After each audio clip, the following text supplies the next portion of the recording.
in the beginning when he was trying to groom you and he told you he was treating you and bringing you up as his own son. Right. Was his objective to turn you into a trained killer?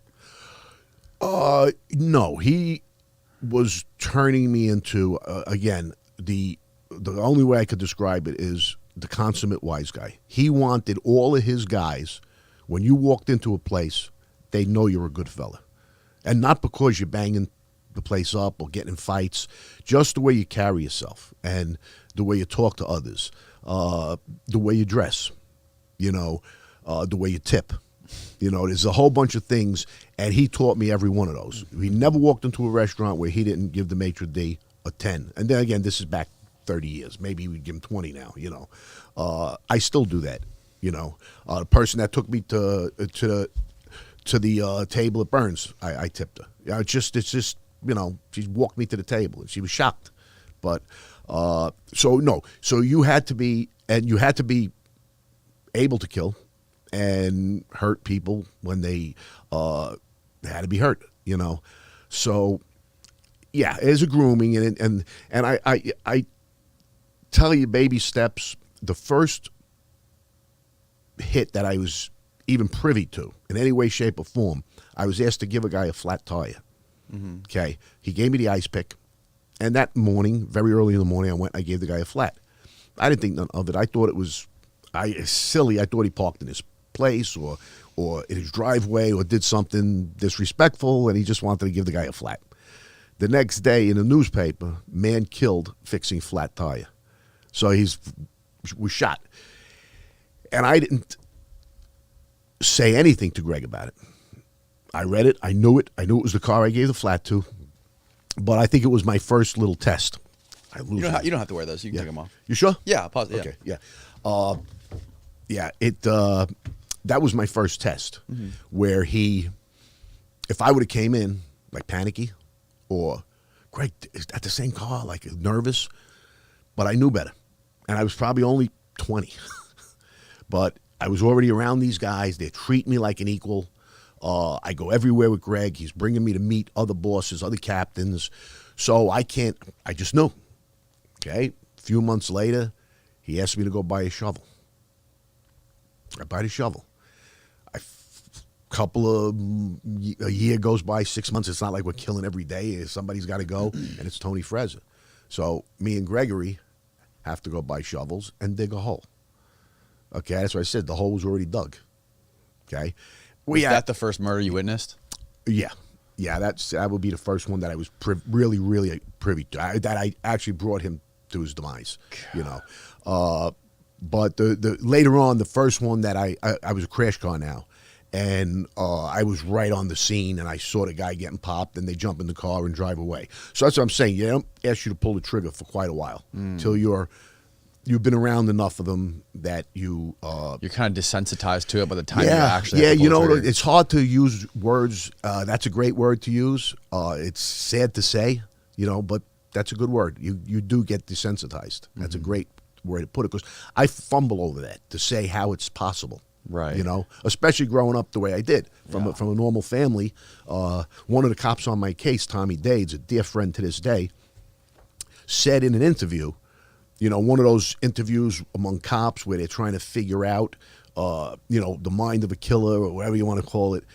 And he said, he used me, he says, if a sweetheart like Larry Mazza could do it, anybody can do it. So, it's how you're brought up. And here's the other thing you got to realize.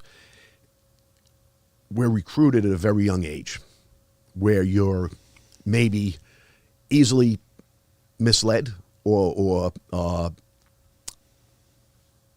you like the cars, you gravitate, you like the Cadillacs, you like all the money, and you don't really know the bad side of it. So you're recruited at 15, 16, 17. I was 17. There were guys that were younger than me that were coming into the club. My point is, all these years later, they can't recruit me. Nobody could recruit me to do something like that. I know better.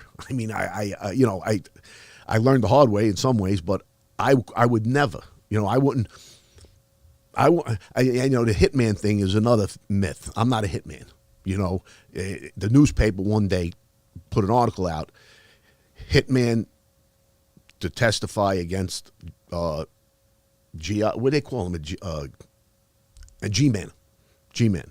Hitman to testify against G-man. Because I wound up, that was my saving grace at the end. I mean, I made a deal with the government, but basically it was about the corruption. Because all their cases were going to get blown out of the water. You know, so...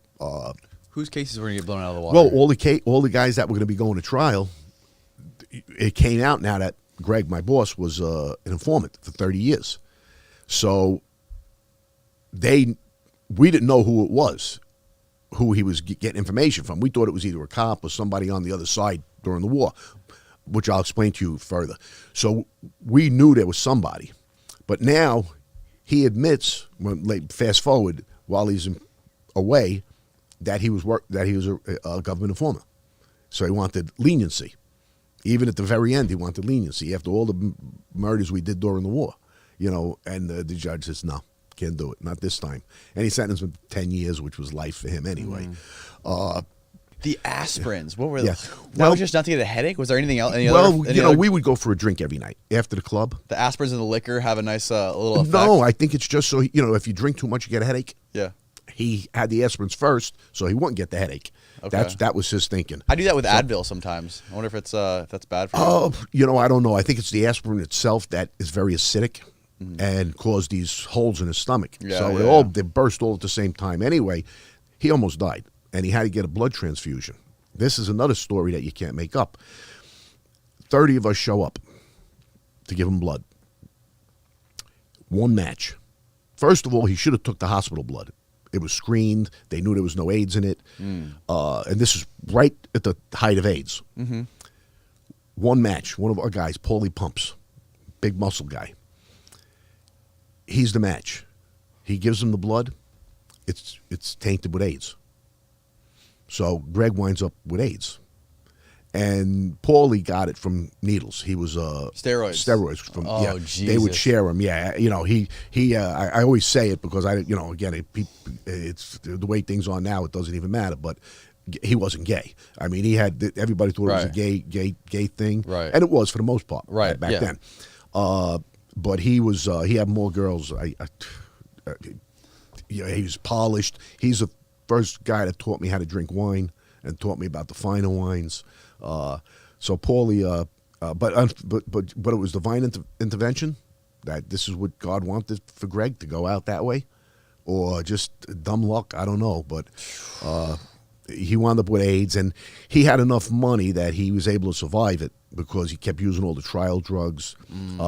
But eventually, he lost so much weight, and the dementia was kicking in. And during the war, he had dementia. So we were out, hunting. How old was he at this time? Probably, it's funny to say it. I got to say early 60s. Really? Yeah. Because I met him, he was about 51, 52 when Linda was 32. He was like 20 years older than her. And this is 10 years later, 60, 61 years old. Okay. Yeah, that's about it. Yeah. So, I'm 60. So it's like, you're making me think about it. I'm saying it's really, I don't feel like I'm ready to go soon. No, dude, you look great for 60, man. Great shape. Thank you. Appreciate that. But so he eventually he died from that in jail. Yeah. Yeah. But yeah, the war was a nightmare. How long after he was in jail did he finally die? Probably 4 years. He still hung on. Yeah, they sent him to the hospital in Springfield. I heard at the end he was like literally, I want to say like 50 pounds. Just really, just started eating him up. But